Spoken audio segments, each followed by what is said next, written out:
Hi friends, welcome to Lalitha studio. నేను మీకు మంచి ఇంట్రెస్టింగ్ ఫ్యాక్ట్స్ చెప్తాను.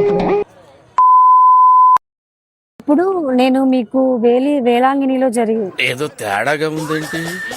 ఇక మొదలు చూసేది ఏం కదా. అప్పుడు ఆ పిల్లవాడు దరిద్రం కొట్టేసింది భయ, దరిద్రం కొట్టేసింది. ఇప్పుడు నేను మీకు 16వ శతాబ్దంలో ఒక చిన్న పిల్లవాడు పాలు పోయడానికి నువ్వు ప్రతిరోజు పాలు పోయడానికి వెళ్తూ ఉండగా ఒకరోజు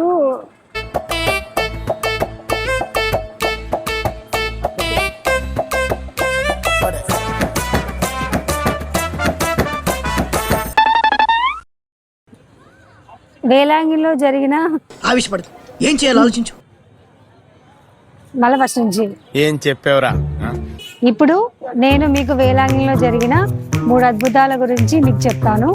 అందులో మొదటిది వచ్చేసి ప్రతిరోజు పిల్లవాడు పాలు ఏదిబ్బా నేనెంత ఎదవనో నాకే తెలియదు.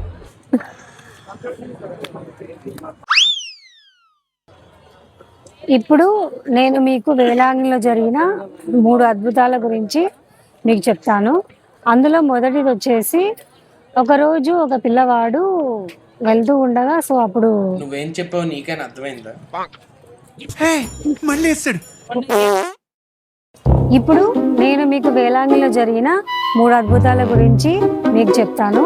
ఒక స్త్రీ ఒక బిడ్డతో అడ్డం వచ్చి నా బిడ్డకు పాలు ఇస్తావా అని అడిగింది. అప్పుడు ఆ అబ్బాయి వచ్చేసి సరే ఇస్తాను అని చెప్పేసి అది ఉంటుంది చూడండి, పాల క్యాన్లో నుంచి పాలు పోసి ఇచ్చాడు. ఇప్పుడు నేను మీకు వేలాంగిలో జరిగిన 3 అద్భుతాల గురించి మీకు చెప్తాను. అందులో మొదటిది వచ్చేసి ఒక పిల్లవాడు ప్రతిరోజు పాలు పోయడానికి నాగపట్నం వచ్చేవాడు. అలాగే